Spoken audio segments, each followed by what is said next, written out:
Well, good morning, everybody. So much to talk about. So we're just going to get right into things here. We got yet another rainy day in sunny, hot Las Vegas. I don't know what is going on with the weather out here. Just going to get buried in snow this year, I'm afraid. But anyway, I just wanted to talk a couple of things. I watched the inauguration on Friday, and what I've seen since the inauguration, I am very, very happy and feeling very comforted at this moment.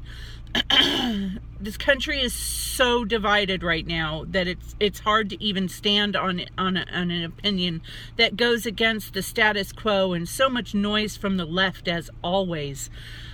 It's just like static anymore. I don't even hear what they're saying anymore. It's like I look at people like Madonna and her mouth is moving, but all I hear is it's just noise to me. I understand that you feel oppressed. Why you feel oppressed, I don't understand. I understand that you're feeling hurt and scared. I get these things, but I don't understand why you feel that way. I'm sorry. I just don't. You live in the greatest country on the planet. Okay, and I know it's the greatest country on the planet, and I'll tell you why. Because all you knuckleheads promised you were going to pack your bags and leave if Trump got elected, but you're still here. That tells me that you're smart enough to know that this is the greatest country on the face of the earth. Otherwise, you'd be gone. And that's the bottom line. Why don't you go to one of these socialist countries that you're trying to make us into and do us all a favor and just get lost? We don't need your movies, we don't need your music, and we don't need you. Bye. Okay? Enough already.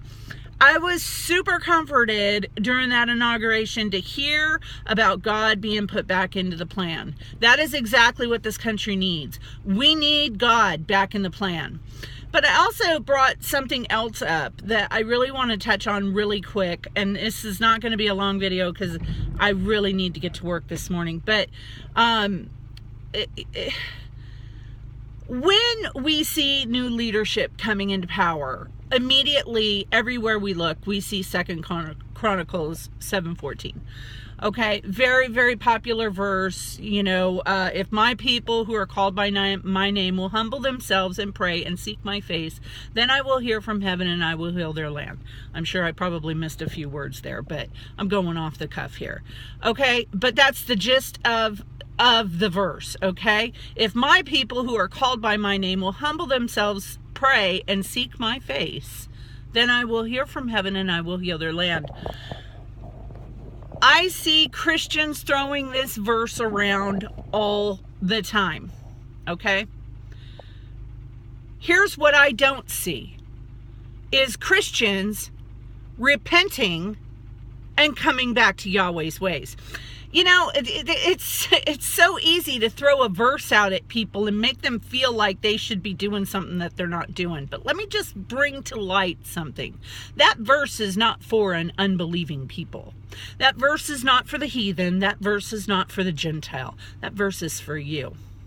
Okay? Could you just imagine what would happen if over 2.4 billion people decided to put their pride aside and admit just maybe that they were wrong and that they need to repent and that they need to start keeping the commandments of God, that they humbled themselves and repented and prayed and came back to the commandments of Yahweh? Could you just imagine the way the earth would shake? Okay? That verse is not for the heathen. That verse is for you, church.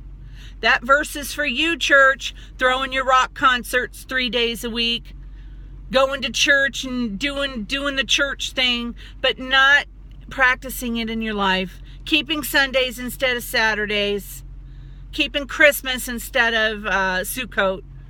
That verse is for you. It's not for anybody else.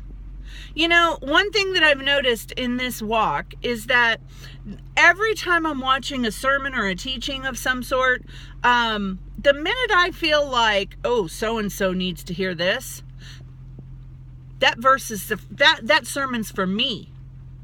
Nobody needs to hear that more than me if I'm willing to sit there and say, oh, so-and-so should be listening to this. No, that's the sermon that's meant for you. Okay? So when you read that verse and you're like, God, if these people would just come to God, if these people would just come to Jesus, then we'd all be saved. No. It's the people who have already come to Jesus who need to repent, who need to get right with God. That's you, Mr. Christian. That's you, Mr. Baptist. That's you, Jehovah's Witness. That's you, Mr. Mormon. That's all of you. None of you are keeping the commandments of God. You're keeping the commandments of your religion. Period. And you're making the Creator mad because you're listening to man above him. He gave you very simple instructions. Go read the Torah. Please put the begging down and go read the Torah. Because you're the one who needs to repent and pray. You're the one who is holding everything up. You and your pride and thinking that you're right. You ain't right. I'm sorry. If you were right, things would be getting better. You ain't right. You ain't right with me and you ain't right with God. Okay? So, I want y'all to chew on that little piece of fat today. I know we're not supposed to eat fat, but it's a saying. Anyway, chew on that little piece of fat today. Leave your comments and questions below if you have them. I hope you all have a blessed day, and I'll see you next time.